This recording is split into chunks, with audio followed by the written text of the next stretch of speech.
टाळ्या वाजूया, त्या देवाच्या अभिषेकासाठी आपण टाळ्या वाजूया.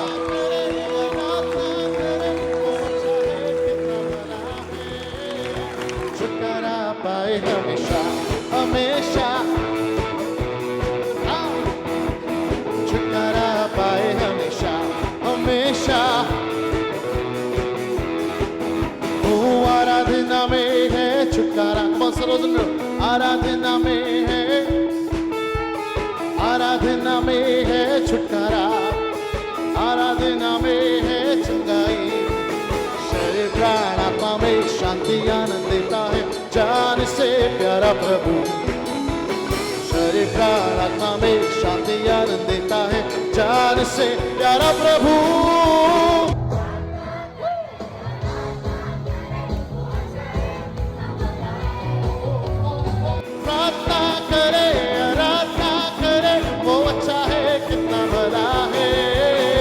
छुटकारा पाए हमेशा हमेशा,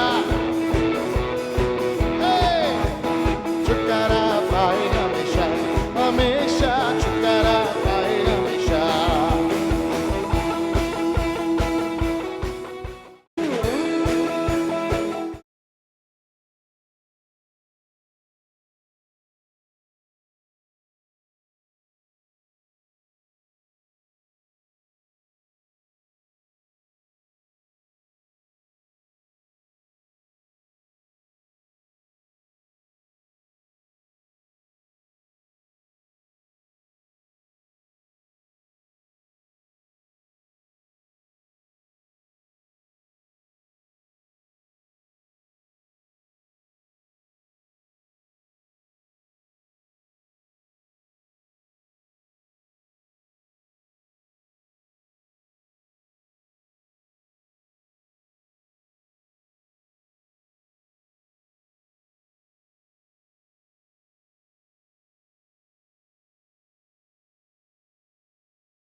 प्रेज द लॉर्ड. पुन्हा एकदा मी आपले सर्वांचे संजय जेम्स ठाकूर मिनिस्ट्रीमध्ये देवाचा एकुलता एक पुत्र येशू ख्रिस्त याच्यामध्ये आपले सर्वांचे मी स्वागत करतो.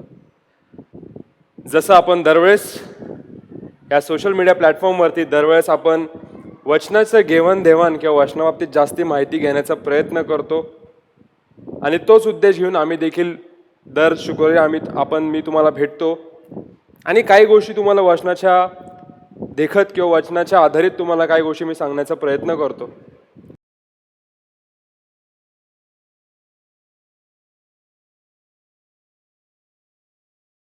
आशा करतो की आपल्याला काही गोष्टी समजत असतील, कारण जिथं जास्त देवाचं वचनाचं घेवाणदेवाण होतं तिकडे जास्त आपली उन्नती होते प्रियांनो. वचनामुळेच उन्नती आहे, कारण वचन कोणाचं आहे? देवाचं आहे. आणि देवच आपल्या जीवनामध्ये असेल तर आपली उन्नती ही निश्चित आहे, 100% आहे. म्हणून वचनाचं महत्त्व जसं बायबलमध्ये देखील दिलेलं आहे की हे वचन आहे, हे तुमच्यासाठी एक प्रकाशमय वचन आहे. जे अंधकारमय जीवन आहे त्याच्यामध्ये हे प्रकाशमय माझं वचन आहे, बायबलमध्ये लिहिलेलं आहे, देवाने लिहिलेलं आहे. वचन हे दुधारी तलवार सारखं आहे. म्हणून हे वचन हे आपल्याकडे नेहमी असलं पाहिजे. नुसतं घरात नाही, नुसतं स्वतःकडे असल्यामुळं नाही, तर हे वचन आपण वाचून वचनाचं आचरण केलं पाहिजे. आणि म्हणूनच दरवेळेस आपण ह्या वचनाचं घेवाणदेवाण करायला आपण दर शुक्रवारी या ऑनलाईन सर्व्हिसमध्ये उपस्थित असतो. अनेकशे नवीन लोक आपल्याला जुळतात, अनेकशे नवीन लोक ह्या ऑनलाईन सर्व्हिसमध्ये जुळत आहेत किंवा जुळतात. त्यामुळे खरोखर देवाच्या नावाला धन्यवाद. कारण हे संकल्पना, ही योजना ही देवाकडून आहे आणि म्हणून आम्ही येत असतो. आम्ही नेहमी मी पास्टर संजय ठाकूर नेहमी दर शुक्रवारी आम्ही लाईव्ह येत असतो, कारण ही योजना, संकल्पना ही देवाची आहे. आणि म्हणून जिथं देवाची योजना तिथं यश आहे. आणि म्हणून आम्ही तुमच्याकडे येतो, कारण आपल्याला वचनाची घेवाणदेवाणी व्हायला पाहिजे. आणि म्हणून आजचं देखील आपण काही वचन बघणार आहोत.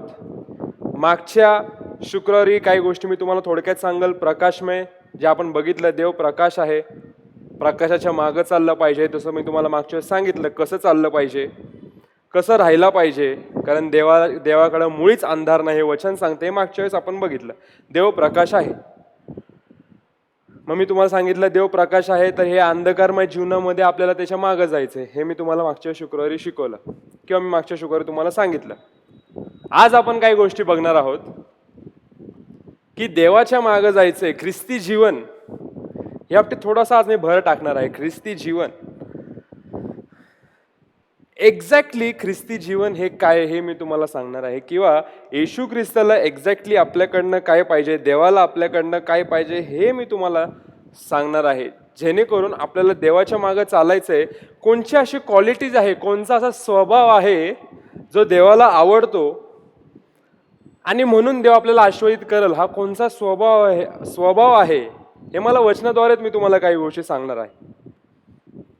कारण वचना आधारितच आपण सर्व काही बघत असतो, सर्व काही जाणून घेत असतो. वचनाच्या बाहेर कधी कार्य होणार पण नाही आणि जास्त गोष्टी समजणार पण नाही. वचनच एक आहे ज्याच्यामुळेच आपल्याला खरं जीवन कसं जगायचंय, खरं ख्रिस्ती जीवन कसं जगायचंय हे वचनाद्वारेच आपल्याला कळतं. आणि म्हणून वचनाद्वारेच बघू आपण की अशी कोणची क्वालिटीज आहे जे देवाला मज कळून पाहिजे, जेणेकरून मी खरोखर ख्रिस्ती जीवन, नामधारी नाही, खरोखर ख्रिस्ताला मानणारं ख्रिस्ती जीवन, जर मी खरोखर ही ख्रिस्ताला मानत असेल तर या क्वालिटीज, हे स्वभाव माझ्यामध्ये पाहिजे. कोणचे स्वभाव, कोणचे क्वालिटीज हे मी तुम्हाला पुढे सांगतोय. जर तुम्ही निश्चय केला असेल की मला फक्त नामधारी ख्रिस्ती राहायचं नाही, तर मला खरोखर ख्रिस्ताच्या मागं चालायचंय, तर मला जे मी पुढे सांगणार आहे ते स्वभाव, ते क्वालिटीज माझ्यामध्ये पाहिजे, जेणेकरून मी ओळखला जाईल की हो, मी खरोखर ख्रिस्ती आहे. ख्रिस्ती जीवन म्हणजे काय प्रियांनो? ख्रिस्ती जीवन म्हणजे काय? ख्रिस्ती जीवन म्हणजे ख्रिस्ताला अनुसरून राहणे, ख्रिस्ताला बघून राहणे. ख्रिस्ताने जे शिकवलंय, येशू ख्रिस्ताने जे शिकवलंय ते शिकवण आपल्या जीवनामध्ये वापरणे, त्याला म्हणतात ख्रिस्ती जीवन. नाही फक्त मी चर्चला गेलो बस एवढंच माझं ख्रिस्ती जीवन आहे असं नाही. ख्रिस्ती जीवन म्हणजेच ख्रिस्ताला अनुसरून चालणारे ख्रिस्ती लोक, आणि फक्त विधीवरती विश्वास ठेवणारे, फक्त दान धर्म करणारे आणि तेवढंच पुरतं तेवढं ठेवणारे, तेवढंच धर्म ठेवणारे, ते म्हणजे ख्रिस्ती लोक नाही. ख्रिस्ताप्रमाणे चालणारे, ख्रिस्तावरती विश्वास ठेवणारे, ख्रिस्तावरती विश्वास कसा काय की ज्यांनी आपल्यासाठी वधस्तंभ व्हायला, त्या ख्रिस्तावरती विश्वास ठेवणारे म्हणजे ख्रिस्ती. ख्रिस्ताला अनुसरून चालणारे. येशू ख्रिस्त या जगाला अनेकशा गोष्टी शिकून गेला. येशू ख्रिस्त देखील म्हणला, मी जगाचा प्रकाश आहे. अंधकारमय जीवनामध्ये येशू ख्रिस्त काय म्हणला की मी जगाचा प्रकाश आहे. म्हणजेच काय, प्रकाशाने आपल्याला भरपूरशा गोष्टी दाखवल्या. जे अंधकारमय जीवन आहे, अंधार कसा नष्ट होतो, प्रकाशामुळं. आणि तो प्रकाश जेव्हा पाप वाढू लागलो होतो, तो प्रकाश या पृथ्वी तलावरती आला, तो पृथ्वी तलावरती राहिला.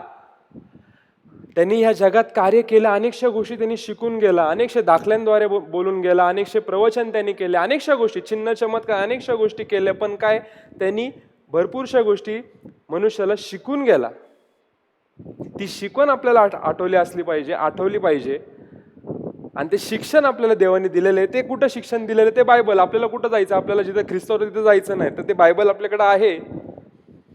ख्रिस्ताने आपलं जीवन कसं समर्पण केलं, कसं ह्या जगात राहिलं, आणि त्यांनी काय काय लोकांना शिकवलं, काय काय वचनाद्वारे शिकवलं.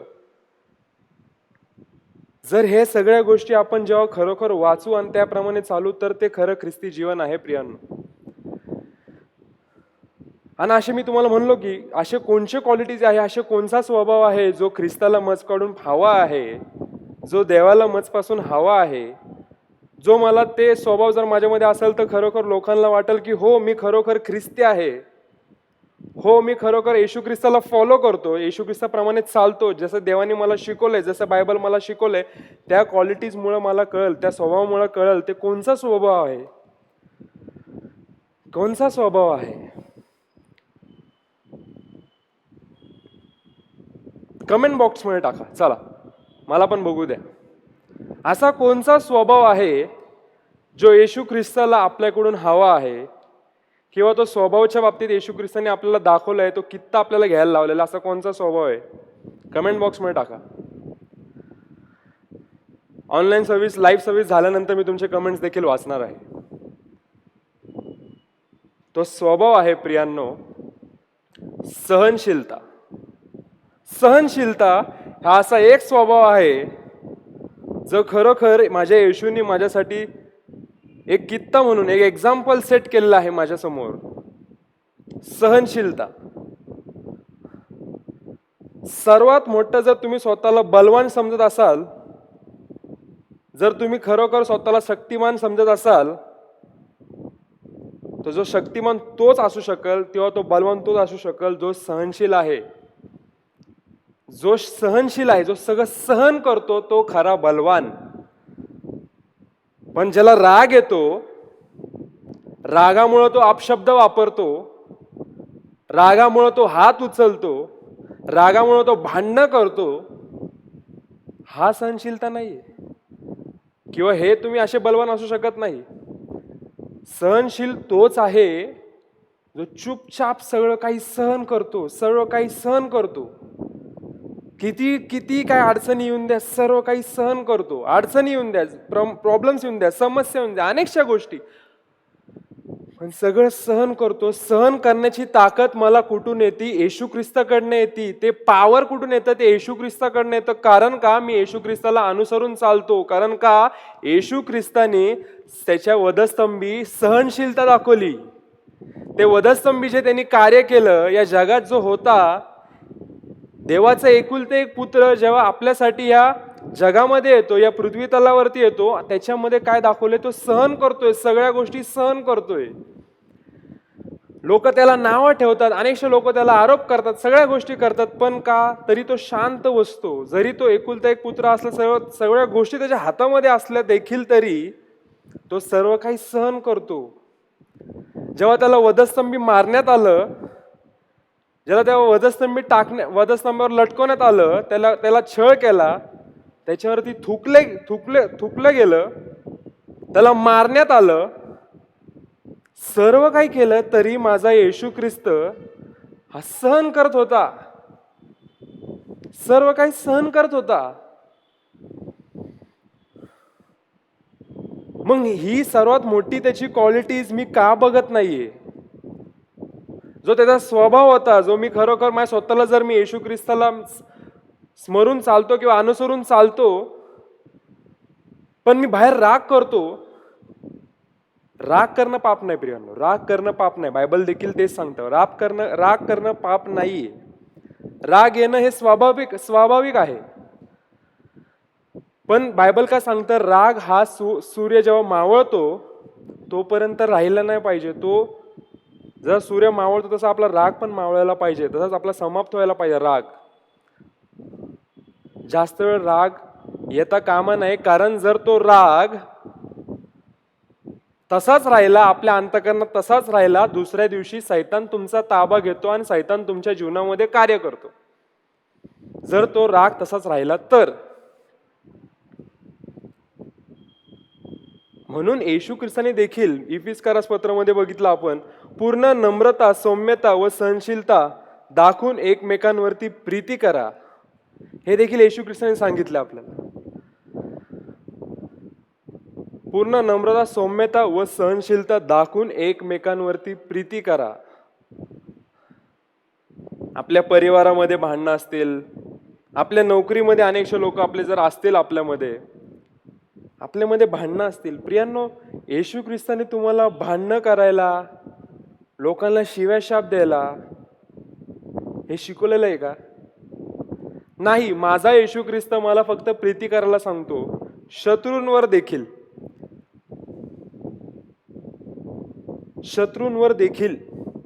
माझा येशू ख्रिस्त मला माझ्या शत्रूंवरती देखील प्रेम करायला सांगतो. हो, मग जर मी तसं केलं तरच मी खरा ख्रिस्ती आहे, तरच मी स्वतःला ख्रिस्ती म्हणून घेईल. ती सहनशीलता आपल्यामध्ये असली पाहिजे.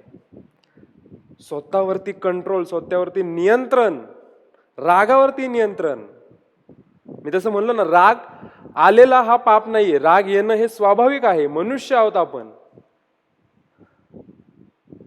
पण रागामध्ये जास्त काय बोलून गेलं, जास्त काय करून गेलं, जास्त मन दुखवलं गेलं तर ते पाप आहे प्रियांनो.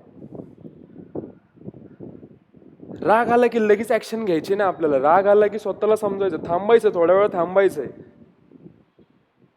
आणि ज्याच्याबद्दल राग आहे त्याच्याबद्दल थोडं बोलणं करायचं की बाबा तू असं काय करतो, किंवा तुझं असं वागणं का आहे, समजून घ्या ना. राग आला की लगेच आपली जीभ का होती, आपली लगेच जीभ शिवाशाप देऊ लागते, लगेच आपण त्याचं वाईट चिंतो. पण माझं बायबल मला काय सांगतं, वाईटाबद्दल काय सांगतं, रागाबद्दल काय सांगतंय? 1 पेत्र 3 अध्याय 9 ते 10 वचन मध्ये बघतो आपण, वाईटाबद्दल वाईट, निंदेबद्दल निंदा असू करू नका, तर उलट आशीर्वाद द्या. हे पेत्र सांगतोय बायबलमध्ये. 1 पेत्र याचा 3 अध्याय 9 वचन 9 ते 10. वाईटाबद्दल वाईट करू नका. अरे ह्याने माझ्याबरोबर वाईटच केलंय म्हणून मी ह्याचं पण वाईटच करणार, आणि ह्यांनी माझ्या अमुक लोकांबरोबर ह्यांनी माझं वाईट केलेलं आहे, ह्यांचं पण मी वाईटच करणार. ह्यांनी माझं वाईट योजलेलं आहे, मी पण ह्याचं वाईट योजणार. ह्यांनी मला शिव्याशाप दिलेत, मी देखील शिव्याशाप देणार. तुमचा देव कुठं गेला? तुमचा येशू ख्रिस्त कुठं गेला? जर तुम्ही खरोखर बायबल वाचताय तर देव कुठं गेला? पण मला पेत्र इथं काय सांगतोय वचनामध्ये की निंदाबद्दल निंदा करू नका, वाईटांबद्दल वाईट करू नका, तर काय उलट तुम्ही आशीर्वाद द्या की तुझं चांगलंच हो. तू माझं वाईट केलं, तुझं चांगलंच हो. तू मला शिव्याशाप दिलाय, ठीक आहे, मी तुला क्षमा करतो, तुझं चांगलंच हो. तू माझ्या बाबतीत निंदा केली, मी जाऊन दुसऱ्याकडे तुझी निंदा करणार नाही. मी दुसऱ्याबद्दल तुझ्याबद्दल चांगलंच सांगल की बाबा त्यांनी काही करू दे, निंदा करू दे, काही करू दे, तर चांगलंच हो बाबा, मला काही घेणं देणं नाहीये. मला माझं घेणं देणं फक्त देवाबरोबर आहे. माझे संबंध हे फक्त देवाबरोबर आहे. बाकी लोकांनी माझ्याबद्दल काही बोलू द्या, काही करू द्या, मला तेच करायचं नाहीये. जर मी तेच केलं तर माझ्यामध्ये आणि त्यांच्यामध्ये फरक काय? जर मी तेच केलं तर माझ्यामध्ये जो येशू ख्रिस्त आहे, किंवा मी जर येशू ख्रिस्ताला अनुसरून चालतोय, तो दिसणार नाही. कारण मी देखील तेच करतोय. त्यांनी पाप केलं म्हणून मी देखील तेच पाप करतोय. पापाचं वेतन मरण आहे. पाप अजिबात येशू ख्रिस्ताला देवाला आवडत नाही.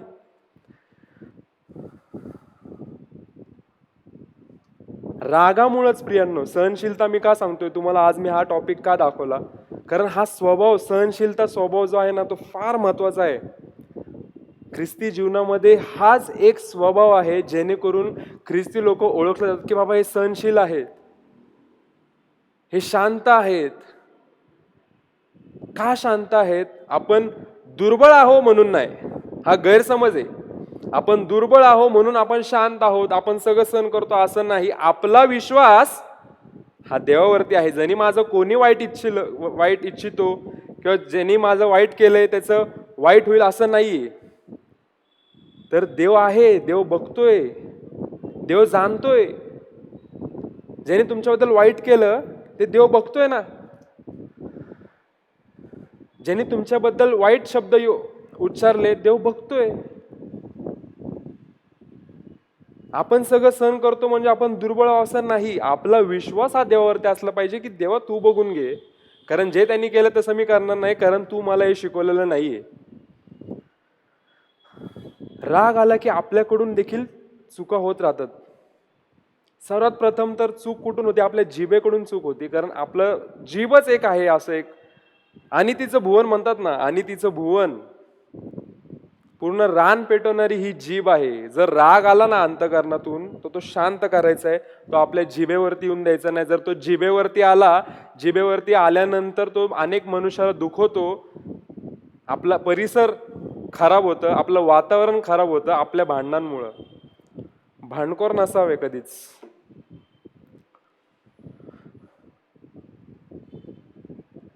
तर जिभेवरती देवाचं वचन असलं पाहिजे, तरच मग काय होतं, सहनशीलता आपल्यामध्ये येते. सहनशील मला देखील देव नेहमी सांगतो की तू सहनशील बन. सहनशीलता तुझ्यामध्ये असली पाहिजे. मला पण देखील थोडा रागाचा प्रॉब्लेम आहे, मी का खोटं बोलू, मला देखील रागाचा प्रॉब्लेम आहे, मी नाही म्हणत नाही. जेव्हा मी देवाच्या बगैर चालायचो, देवाच्या इच्छेप्रमाणे नव्हतो चालत, तेव्हा मी माझ्या इच्छेप्रमाणे चालायचो, त्या टायमाला मला खूप राग येत होता. पण तो जेव्हा मी देवाप्रमाणे चालू लागलो, वचनाप्रमाणे आचरण करू लागलो, तो थोडा का होईना तो राग कमी झाला. कारण का, मला कळलं की जर मी राग केला आणि रागामध्ये अनेकशा लोकांना मी दुखवलं, त्याच्यामध्ये माझा नाश आहे, त्याच्यामध्ये माझा तोटा आहे.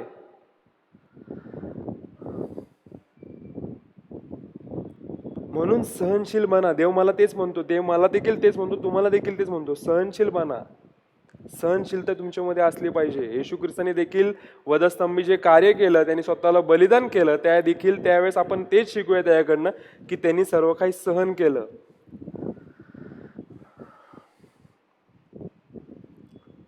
आपण काय करतो, रागाच्या वेळेस काय करतो, आपण चुकीचे पाऊल टाकण्याचा प्रयत्न करतो.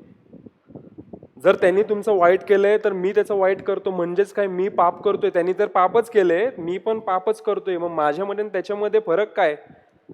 लोकांना फरक कसा दिसणार तुमच्यामध्ये त्याच्यामध्ये आणि आपल्यामध्ये?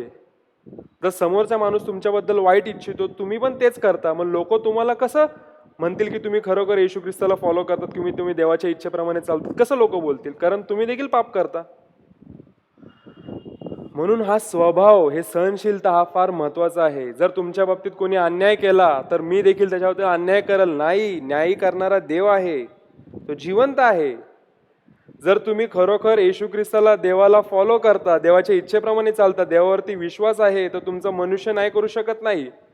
देव आहे तुमचा न्याय करणारा.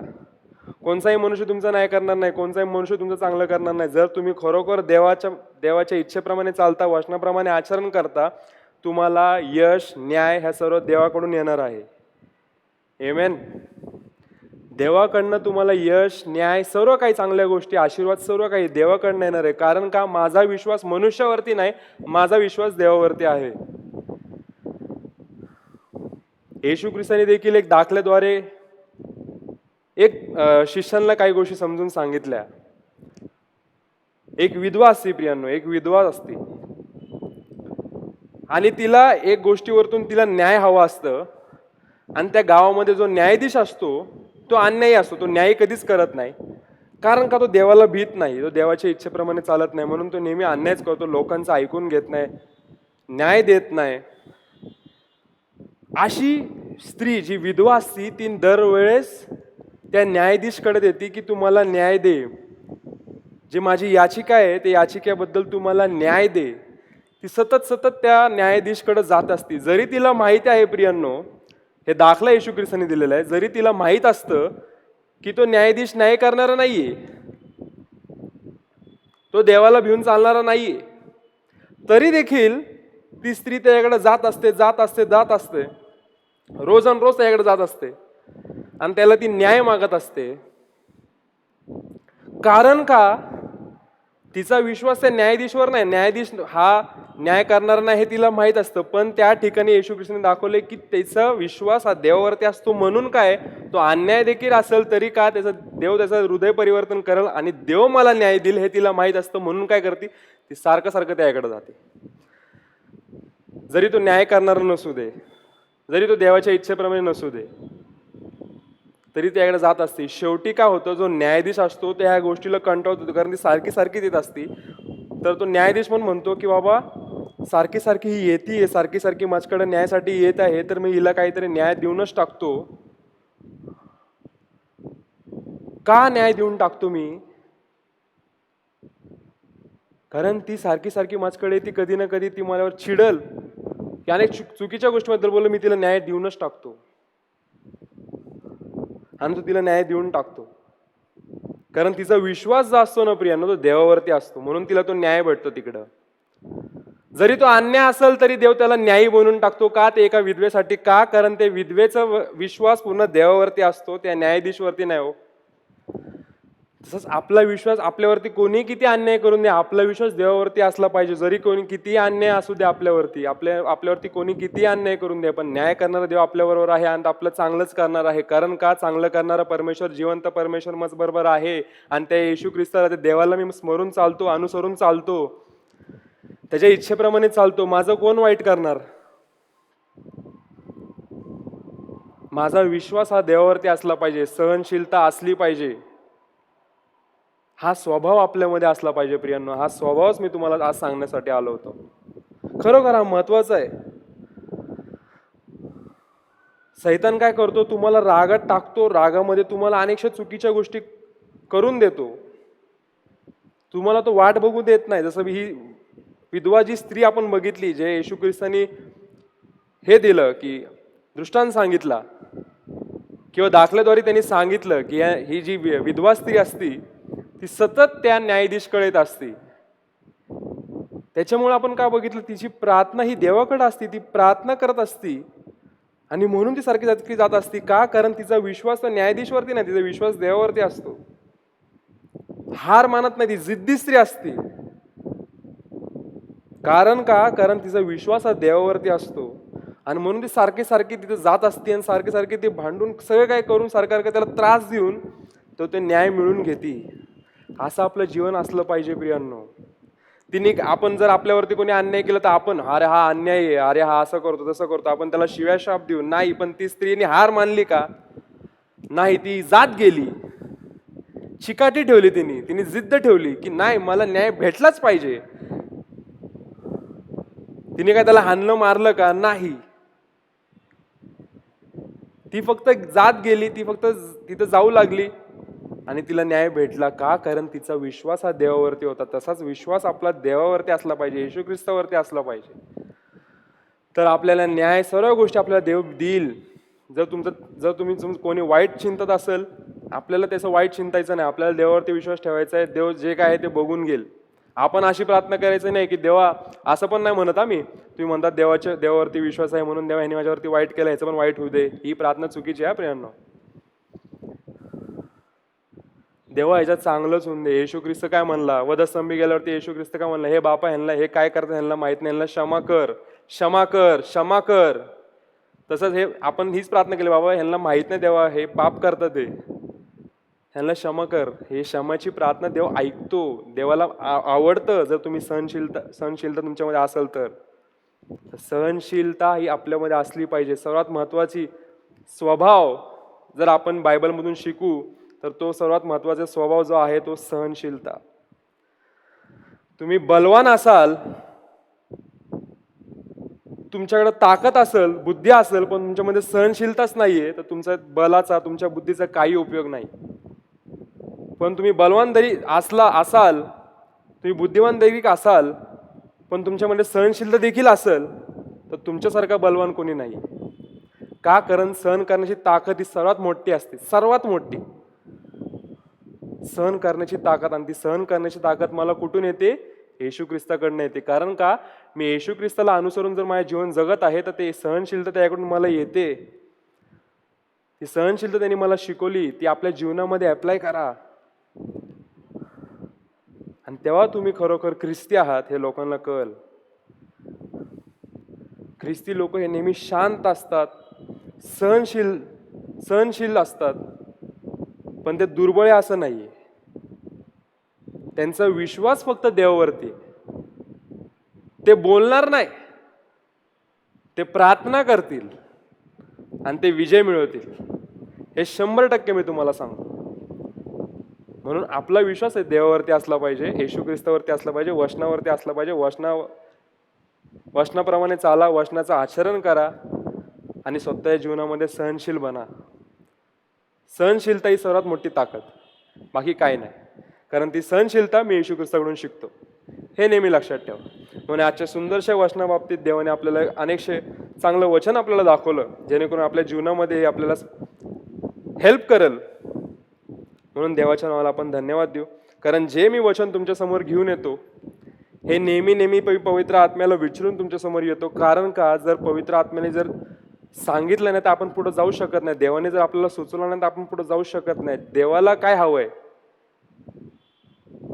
हे जर आपण जाणूनच घेतलं नाही तर कार्य पुढे जाणारच नाही. म्हणून मी नेहमी जेव्हा मी येतो, सोशल मीडियावरती असेल, चर्चमध्ये असेल, सभेमध्ये असेल, तेव्हा मी दरवेळेस येशू ख्रिस्ताकडे बसून प्रार्थना करतो की देवा, असं काय सांगू की जेणेकरून लोकांना ती गोष्ट पटेल, आणि असं काय आहे जे लोकांना जाणण्याची गरज आहे. तेव्हा पवित्र आत्मा ह्या गोष्टी मला दाखवतो, सांगतो माझ्या आईच्या द्वारे, आणि तेव्हा मी हे कार्य करतो. आणि म्हणून कार्याला यश आहे. माझ्या चांगुलपणामुळे नाही, तर देवाच्या इच्छेप्रमाणे मी चालतो, म्हणून त्यात कार्याला यश असतं. आणि म्हणून देवाच्या इच्छेप्रमाणे चाला. म्हणून आजच्या सुंदरशा वचनावरील आपण देवाला धन्यवाद देऊ. आज अनेकशे ऑनलाईन व्ह्यूअर्समध्ये अनेकशे लोकांना दुःखी कष्टी असतील, त्यांच्यासाठी देखील आपण प्रार्थना करणार आहोत. म्हणून तो आम्हाला सर्वांना तू सहनशील बनव परमेश्वरा. जसं येशू ख्रिस्त सहनशील होता तसंच तो आम्हाला सहनशीलता ती आमच्यामध्ये असली पाहिजे. म्हणून तो आम्हाला सहाय्य मदत कर परमेश्वरा. या सुंदरशा वचनाबद्दल देवप्पा तुझे आभार मानतो देवप्पा. जास्तीत जास्त लोकांपर्यंत हे वचन पोचावं देवप्पा, म्हणून तू सहाय्य मदत कर देवप्पा. जे आज ऑनलाईन व्ह्यूअर्स जे आहे उपस्थित आहे देवप्पा, जे आजारी आहेत, जे दुःखी आहेत, कष्टी आहेत देवप्पा, सर्वांचे आजार, प्रॉब्लेम, समस्या तुझ्या हाती देतो देवप्पा. तू सर्व जाणतो, तू सर्व पाहतोच देवप्पा परमेश्वरा. म्हणून सर्वांना तू आरोग्य दे, सर्वांना तू शांती दे देवप्पा, आणि तू किती चांगला आहे सर्वांना समजून दे. म्हणून सर्व काही तुझ्या इच्छेप्रमाणेच कर परमेश्वरा. आजच्या वचनाबद्दल देवप्पा आणि अधिकाधिक लोकांपर्यंत हे वचन पोचव देवप्पा, आणि सहनशील कसं बनावं देवप्पा हे त्यांना समजून दे देवप्पा. म्हणून सर्व तुझ्या इच्छेप्रमाणेच कर देवप्पा. धन्यता आरणारा येशू ख्रिस्त याच्या गोडाने प्रिय नावात मागतो, म्हणून तू ऐक. आमेन. Praise the Lord. Gospel is free. However, it takes value to spread the word of God worldwide. Hence, those who wants to be a part of God's blessing, we always welcome you all. You can contribute by scanning on the provided scanner. Thank you. प्रभु की स्तुति हो.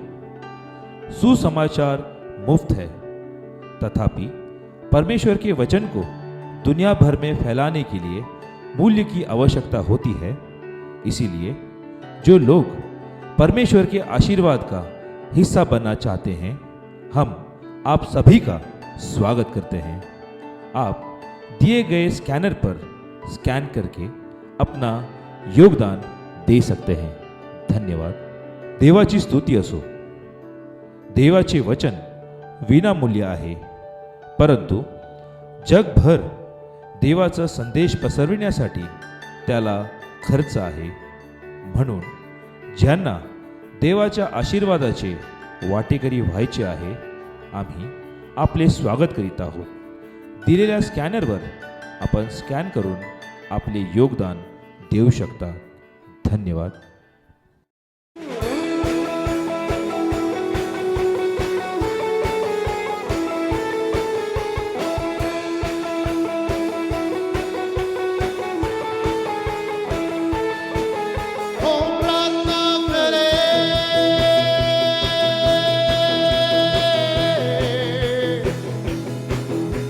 आराधना करे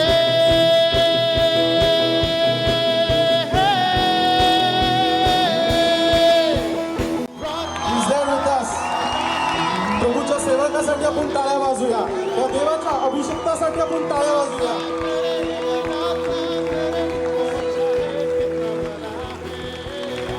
छुटकारा पाए हमेशा हमेशा छुटकारा पाए हमेशा हमेशा ओ आराधना में है छुटकारा कौन सर्वजन आराधना में है छुटकारा आराधना में है चंगाई शरीर प्राण आत्मा में शांति आनंद देता है जान से प्यारा प्रभु शरीर प्राण आत्मा में शांति आनंद देता है जान से प्यारा प्रभु